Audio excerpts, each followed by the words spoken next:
आप शायद एक कदम आगे चल के 2 कदम पीछे चल देते हैं, एक कदम आगे चल के 2 कदम पीछे चल देते हैं, तो आप आगे नहीं बढ़ रहे हैं।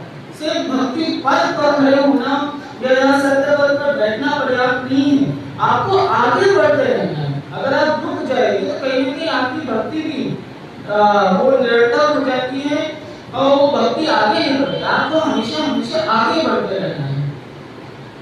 जब उस समय भगवान श्री कृष्ण ने अर्जुन जी से पूछा, भगवान ने तो अर्जुन जी ने स्वयं नारायण की भक्ति करी और बोला हमें बस सिर्फ आपका आशीर्वाद चाहिए। दुर्योधन को लगा ये तो कमाल ही हो गया। दुर्योधन को लगा था कि अर्जुन जी को नारायण की सेना मांगेंगे, हम सब जाते नारायण की सेना के मारते, लेकिन और बड़े खुशी खुशी प्रसन्नता के साथ दुर्योधन ने बोला अच्छा मैं फिर नारायण की सेना से काम चला लूंगा, मैं अर्जुन का अर्जुन का हृदय सुखा सकता हूँ, आप जो मुझे देंगे आप मुझे नारायणी। अब यही जो उन्होंने जो इंसान की मनस्थिति है और इंसान की वो अपना को बड़ा स्मार्ट समझना शुरू हो जाता है कि बहुत ही उसको लगता है बस मैं वो भगवान से व्यापार करना शुरू हो जाता है। लेकिन भगवान से कभी भी आप कोई भी आप मतलब कोई भी सृष्टि गणित में और इन सब में कभी आगे नहीं बढ़े। भगवान ने जब महाभारत के युद्ध के पहले कुरुक्षेत्र में भगवद गीता के ज्ञान को मानवता को देते हुए जब भगवान ने अपना विश्व विराट दर्शन अर्जुन जी को उनके दिव्य नेत्र देकर उनको दिया था वो दर्शन, तो भगवान ने कहा था कि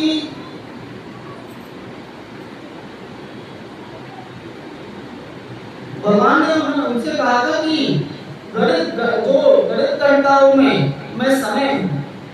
जब आप भगवान से व्यापार करने निकलते हैं तो आप कुछ और नहीं सिर्फ अपने ही समय से व्यापार कर रहे हैं। जो समय आपको मिला है, जो आपके जीवन का समय है, आप भगवान से व्यापार करने निकलेंगे आप थके जाएंगे,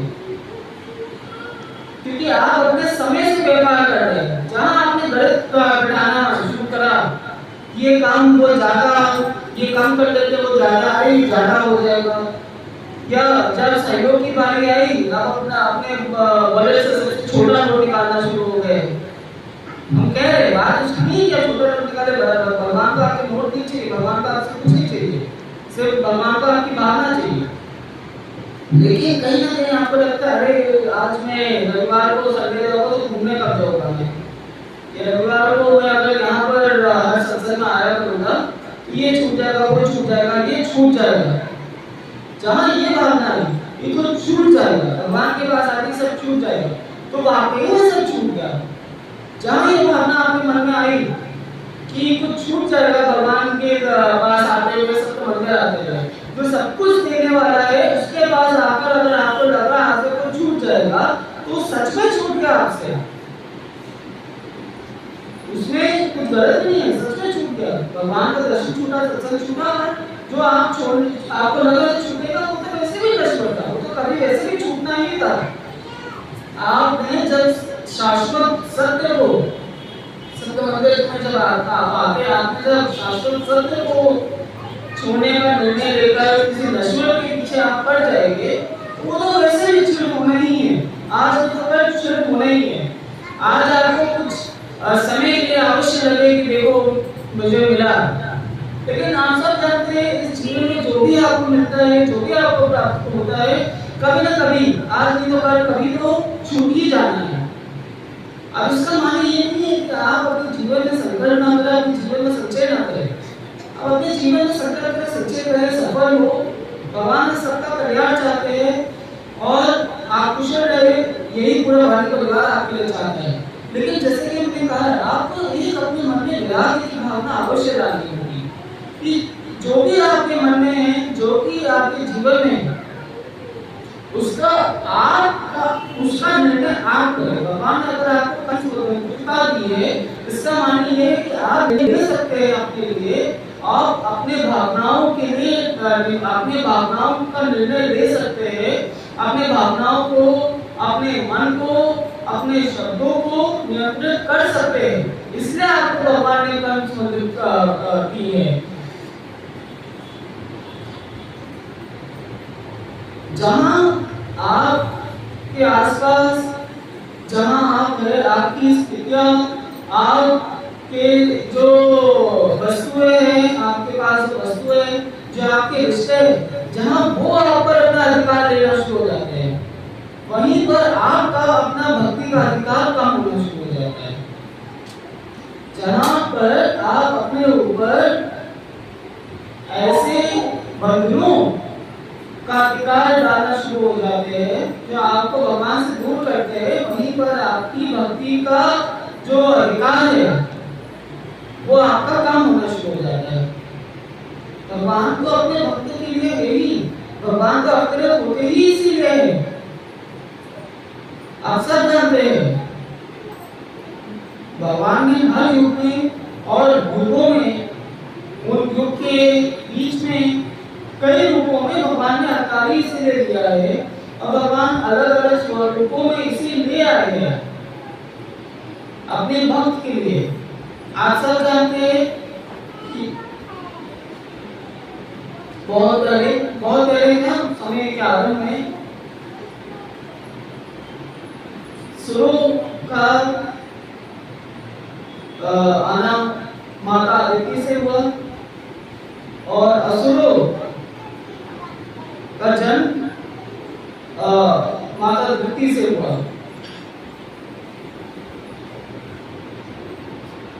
ऐसे में सुरों के लिए सत्य और अच्छाई चुनी गई, और जो असुर थे उनके लिए शक्ति और ये सब भावनाएं, शक्ति बल उनको मिला, लेकिन उसी ने उनको भगवान से दूर कर दिया। उसी ने उनको भगवान से दूर कर दिया, क्योंकि वो अपनी शक्ति में ही खो गए। शक्ति के अर्जन में ही उन्होंने अपना जो उनको मिला था, जो हर कुछ जो उनको मिला था, उन्होंने शक्ति पाने में असुरों ने लगा दी, और यहीं पे देवों और असुरों के बीच में अंतर आना शुरू हो गया। और ऐसे में आप जानते हैं कि इस वर्ग में भी आप जब कथाएं सुनते हैं महाभारत के समय में, रामायण के समय में, और कितने आपने सुने होंगे, सुनो जो देव है उनमें भी अहम की भावना आना शुरू हो गई। हम सब जानते हैं गोवर्धन पूजा हम करते हैं, तो इंद्र जी के बारे में, उनके अहंकार के बारे में, और थोड़ा उनका पद की जो लालसा है उसके बारे में।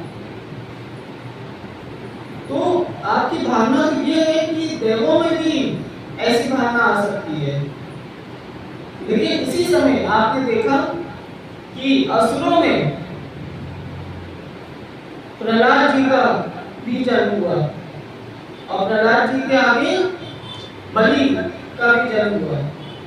आप ये सोचिए, आज ये भावना आ गई है, उस समय त्रिलोक का पूरा राज्य होते हुए भी और पहचानते हुए भी कि भगवान स्वयं वामन रूप में उनसे कुछ मांगने आए, उन्होंने अपनी जो एक सत्यता है नहीं छोड़ी। और जब वामन रूप जानते थे, वो भगवान की लीला जानते थे, उन्होंने क्या होने वाला है, लेकिन इसीलिए भगवान उनसे लड़ने नहीं आए थे।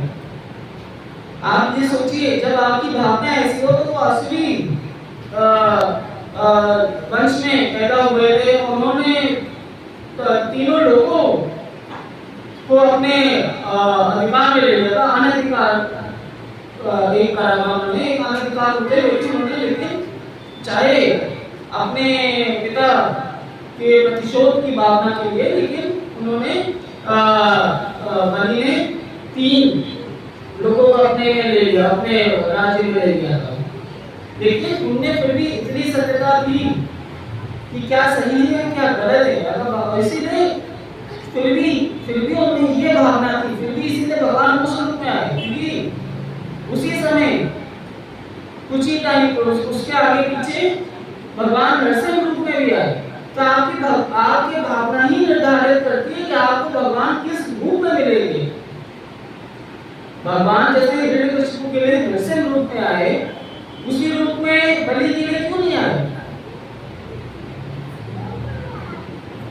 उसके कुछ ही समय पूर्व हिरण्यकशिपु के ये बलि के पूर्वज थे, लेकिन फिर भी जो बलि है उनके लिए भगवान ने वामन रूप जी से लीला की। उनकी भावना थी कि भगवान ने पकड़ लिया, भगवान को जो मेरा अधिकार नहीं है मैंने ले लिया है। वो जानते थे 3 कदमों में क्या होना है, भगवान की लीला क्या होना है वो ना जाने, लेकिन भगवान की लीला हर कोई जानते हैं। फिर भी और आप सब जानते हैं जब आखिरी पद भगवान का वामन रूप में भगवान ने पूछा कि मैं आप दो कदमों में उन्होंने पूरी सृष्टि को अपने में ले लिया था, लोग को ले लिया था। तो उन्होंने पूछा तीसरा में कहा, उन्होंने अपना, और यही देखिए यहीं पर अहम की भावना होती है। बलि ने अपना सिर झुकाकर बोला आप मेरे सिर पर रखिए। उसमें अहम हो सकता था, जो अहम उसके ही पूर्वज हिरण्यकशिपु में था और वो नहीं समझा हिरण्यकशिपु, उसका अहंकार उसको ऐसा बना दिया। लेकिन हिरण्यकशिपु का संतान प्रहलाद जी उन्हीं के जो पोते कहेंगे बलि, उनने प्रहलाद की भक्ति तो हम सब जानते हैं, लेकिन बलि ने इतना एक सौम्यता और एक इतना उनमें भावना थी कि उन्होंने अपना सिर झुका लिया जब स्वयं भगवान आए। ये होता है अहम की भावना। एक अहम की भावना एक भक्त को भी असर बना सकती है।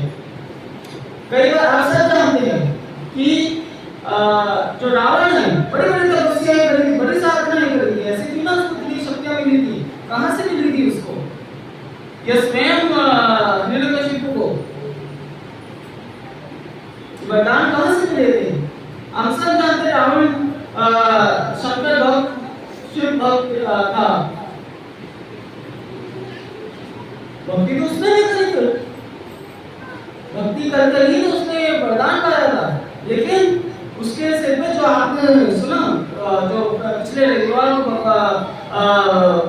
अज्ञानी शक्तिमान के प्रवचन में, उसका जो एक सिर बचा था, उसके जो 10 सिर थे वो 10 उसकी दुष्ट वृत्तियां थी, और उसका एक जो सिर बचा था वो था उसका अहंकार का। उसने भी भगवान राम को पहचान लिया था, उसको ऐसा नहीं है। आप सब जानते हैं जब वध हुआ उसने भगवान राम को ये बोला कि तुझसे मारते तुझसे पहले मैं तुम्हारे लोग पहुंचूंगा।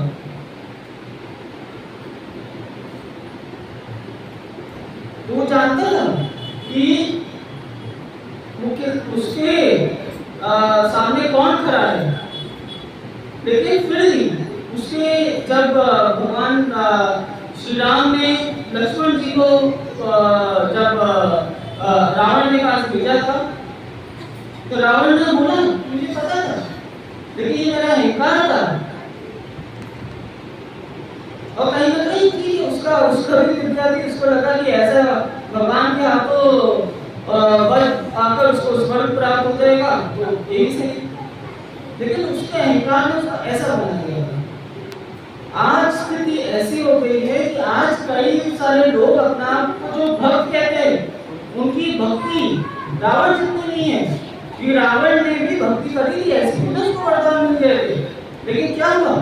क्योंकि ये कभी शक्तिमान से हमारी बात हो रही थी इसी बात पर कि जितने भी असुर थे ना, जितने भी असुर है, उन्होंने भगवान की भक्ति अपने स्वार्थ के लिए करी, किसी वरदान के लिए, किसी ऐसी चीज के लिए, लेकिन कभी भी भगवान के लिए भक्ति नहीं करी। उन्होंने भक्ति करी, कभी भगवान के लिए नहीं करी। स्वार्थ उनका पूरा हो गया, चाहे वो रावण जैसे हिरण्यकशिपु थे, उसने सोचा था उसने तो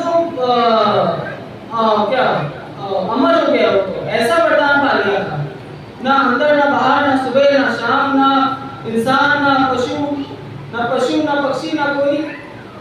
तो जहां अभी भगवान से ऐसे ओवर स्मार्ट होने की कोशिश करते हैं, ऐसी बुद्धि लगाते हैं, वहीं पर आप ठोकर खा जाते हैं। उसने सोचा आपको, बस उसने मांगा था कि वो अमर हो जाए, तो उसको बोला नहीं अमर मृत्यु ही एक अदल सत्य सबकी होती है। तो उसने सोचा ऐसा वरदान मांगते कि आप मृत्यु चाह रहे नहीं आपको मिलेगी नहीं, क्या हुआ? और उसने सोचा कि भगवान को ललकारेगा, उसको लगा इतनी शक्ति आ गई मेरे में कि वो भगवान को ललकारेगा। और उन्होंने प्रहलाद जी से पूछा कि अच्छा तुम्हें भगवान और दिखते हैं, कहाँ भगवान? इस स्तंभ में भी भगवान है। तो भगवान को तो ये दर्शन है, स्तंभ में भी भगवान है, हर और भगवान है। आपको भगवान को ढूंढने की जरूरत है, आप नहीं ढूंढ पा रहे, आप नहीं पहचान पा रहे, भगवान को है।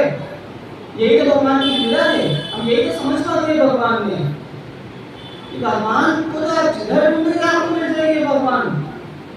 भगवान का दर्शन तो वो है जो आपको अंधेरे में प्रकाश बन के मिल जाएगा, या आपको अपनी प्रतिकूलताओं में भी मिल जाएगा। तो ये सब तो भगवान की ही दर्शन है। तो ये हमें पहचानने की आवश्यकता है। और जहाँ हम अपने की भावना में आ जाते हैं, जहाँ हमें लगता है ये हमने सुना है कि हम समय की अवधि से अपनी भक्ति को एक पहचानते हैं। कोई बोलता मैं 93 से आ रहा हूँ, कोई बोलता नहीं मैं तो 80 से आ रहा हूँ, कोई बोलता नहीं देवी माँ ने मुझे ये बोला था। आपने क्या करा? अगर भगवान ने स्वयं आपसे कुछ बोला था, कई लोग हम देखते हैं अनुभव में, कई लोग बोलते, लेकिन आपने क्या करा उसके बाद? भगवान ने आपको कुछ उस समय बोला था, इतने वर्ष अगर आपको हो गए और इतने वर्ष होने के बाद अगर आप उस रूप में एक भक्त नहीं बन पाए जिस रूप में आज से कई वर्षों पूर्व जब का आप स्मृति कर रहे हैं, अब श्री कृष्ण चेतना अपना देवी माँ ने आपसे कुछ बोला, अगर आप उसमें अकल नहीं आ पाए, उसमें नहीं उतर पाए, उसका भी जीवन में नहीं उतार पाए, तो क्या हुआ? क्या आपकी भक्ति पूर्ण